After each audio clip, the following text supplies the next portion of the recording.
Baik, selamat datang kembali Ibu dan Bapak. Kali ini saya akan menjelaskan tentang bagaimana mengelola konten media. Saya sudah masuk di dalam dashboard saya, ya dashboard utama.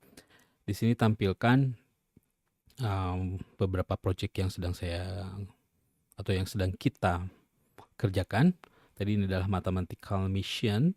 Ini adalah project yang tadi kita pilih dari template.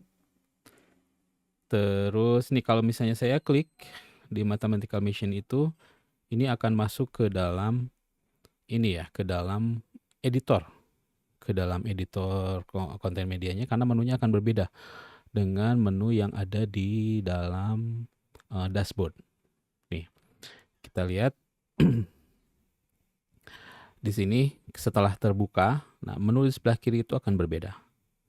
Kalau di sini sudah ada menu-menu untuk editor seperti text, resources, interactive elements, interactive question dan seterusnya. Terus kalau misalnya kita lihat di panelnya dashboard, ya yang sebelumnya itu berbeda. Dia cuma ada home, content, template, dan seterusnya. Nah, saya akan menjelaskan beberapa menu yang di kiri ini tentang bagaimana kita mengolah medianya, ada teks, result, dan seterusnya. Tetapi saya akan pakai, mungkin nggak akan pakai dari yang template ini ya. Biar jelas saya akan memakai yang blank canvas. Biar enak saya menjelaskannya dan bagaimana nanti demonstrasinya itu tuh tools buat apa saja sih gitu. Nih saya buka yang blank canvas, ini yang editor ini saya tutup dulu deh. Ini saya tutup yang template yang tadi, saya akan membuka yang blank canvasnya. Kita tunggu sebentar, dia akan menyiapkan blank canvasnya.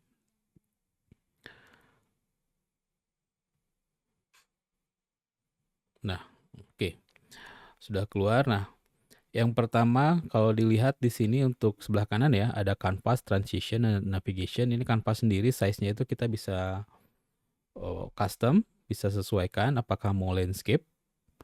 Ini yang standarnya tuh landscape atau mobile.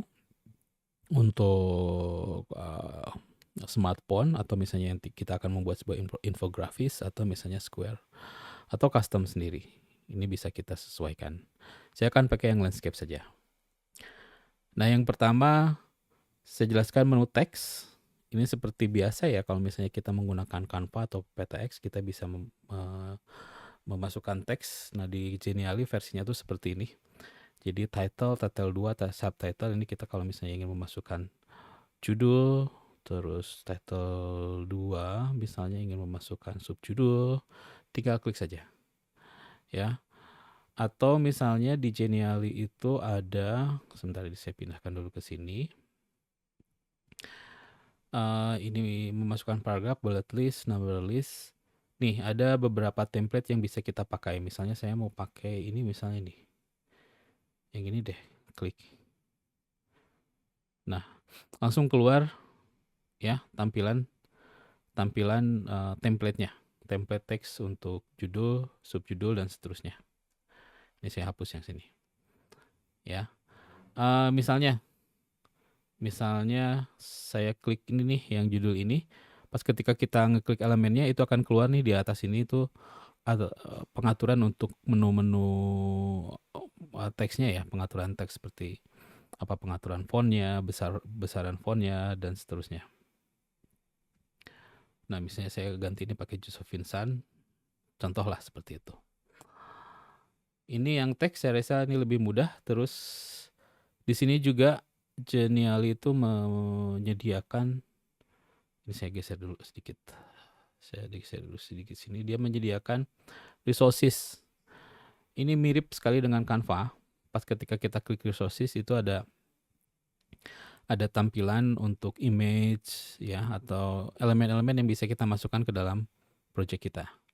Ya ada image, ada sound, ada shape, ada icon, ada illustration dan seterusnya, ada karakter dan seterusnya. Meskipun kalau misalnya dilihat dari bank asetnya ini tidak sebanyak yang Canva, tetapi ini cukup kalau misalnya kita ingin membuat project-projectnya dengan menggunakan elemen-elemen yang ada di Genially. Contoh misalnya di karakter itu saya akan masukin siapa nih? Liam misalnya, si Liam ini ada apa ya? Klik Liam, oh iya. Ada beberapa icon karakter yang bisa kita pakai. Misalnya saya masukin ini, tinggal diklik saja, dia akan masuk. Terus atur sesuai posisinya sesuai dengan kebutuhan kita. Itu yang resources. Nah, saya geser dulu dikit. Terus, nah ini yang salah satu keunggulannya, dia menyediakan interaktif elemen, ya. Interaktif elemen itu sebuah elemen yang interaktif gitu, yang bisa diklik atau misalnya disorot, dia akan mengeluarkan sebuah informasi tertentu. Jadi ada konten misalnya, ada navigation, efek stiker. Ini akan saya bahas secara terpisah tentang interaktif elemen ini ya.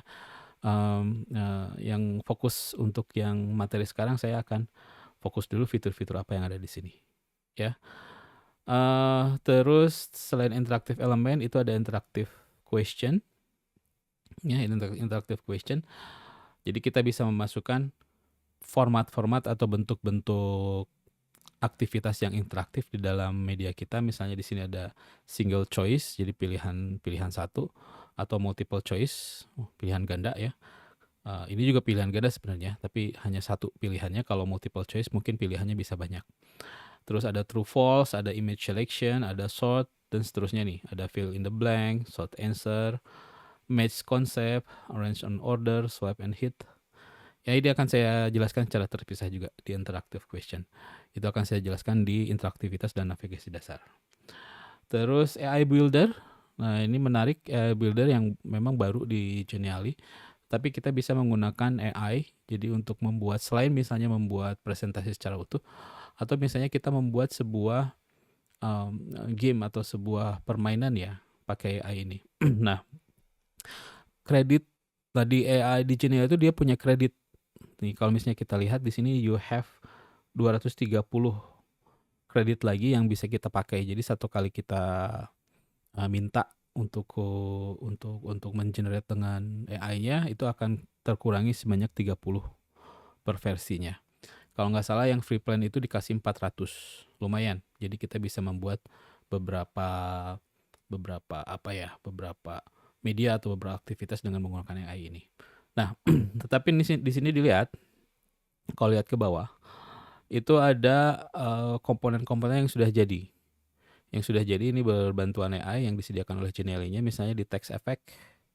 Kalau kita lihat text effect, ya ini ada efek-efek yang bisa kita yang sudah jadi, yang tinggal kita pakai. Nah, misalnya seperti ini nih. Kita masukkan yang text effect-nya yang ini aja ya, misalnya insert creation. Nah, efeknya mungkin seperti ini. Atau misalnya, nah, saya akan tambahkan dulu sebuah halaman di sini. Gini, ada di menu bawah itu ada add page. Itu kita membuat halaman yang baru, blank aja page-nya biar saya lebih jelas lagi tadi yang di AI Builder. Misalnya ada activities ya. Di activities itu ada beberapa aktivitas yang bisa kita masukkan. Misalnya ini ada puzzle, ada wood search, ada map operation, dan seterusnya. Kita coba contoh deh satu, map operation, insert creation. Nah, seperti ini. Jadi pas ketika kita masukkan, di sebelah kanan itu muncul lagi menu baru, bagaimana kita akan mengkostumisasi dari aktivitas yang barusan aja kita masukin, gitu ya. Ini juga akan sama, yang namanya elemen AI build ini akan saya jelaskan secara terpisah. Saya akan masukkan dulu, bahas dulu tentang insert ya. Jadi setelah AI builder ada menu insert. Insert ini kalau kita ingin memasukkan image, audio, video, atau yang lainnya. Kalau misalnya image, ini tinggal upload saja gambar, misalnya dari komputer kita. Terus kalau misalnya kita akan memasukkan audio juga, kita tinggal masukkan. Hanya saja kalau yang free plan untuk audio itu kita hanya bisa memasukkan via URL. Ya, nanti saya kasih tahu tipsnya bagaimana caranya memasukkan via URL. Kalau misalnya from device itu dia hanya untuk versi yang premium. Terus untuk video pun sama, di-upload videonya itu via URL. Ya, video YouTube bisa dimasukin di sini. Ya, video YouTube. Kalau other ini, kalau misalnya kita akan memasukkan sebuah kode HTML, misalnya iframe, Atau misalnya kita mau memasukkan Google Form ya di iframe-nya, itu bisa masuk di sini. Ya, terus berikutnya ada menu style. Nah, style ini kalau kita ingin mengubah style atau tampilan, misalnya untuk judul kita akan ubah untuk stylenya dari fontnya akan diubah menjadi jenis apa, terus besarannya juga berapa. Ini untuk style. Untuk style contoh, misalnya saya akan masuk lagi ke halaman 1, kan tadi kita masukin ini ya. Ini saya hapus dulu. Ini masukin ini saya rasa ini title 1 nih. Di style misalnya title satunya itu akan saya ubah dari inter itu menjadi apa ya? Sebentar. Iris Gover misalnya di sini. Terus apply for creation itu pas ketika kita ngeklik ini dia akan nge-apply ke semua tampilan presentasi kita, ke semua halamannya. Tapi kalau misalnya only this page, ini akan berubah di halaman ini saja. Kan berubah dia. Terus di menu background ini untuk mengubah tampilan backgroundnya saja sih. Jadi misalnya colornya yang saya ganti ya di design color, tinggal pilih saja. Nah, tinggal pilih saja warnanya.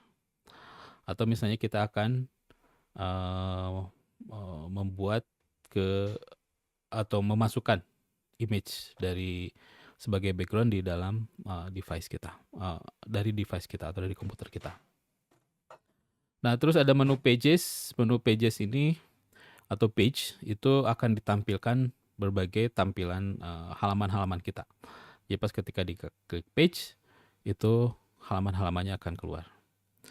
Nah, sementara ini dulu, jadi yang saya akan jelaskan bagaimana yang namanya menu-menu yang ada di kiri itu yang bisa kita pakai, karena nanti akan lebih menarik lagi pas ketika kita akan memasukkan interaktivitas. Contoh, ketika saya mengklik ya satu elemen di sini, contoh gambar ini, di sini akan keluar lagi yang namanya interactivity, menunya itu ada juga animation.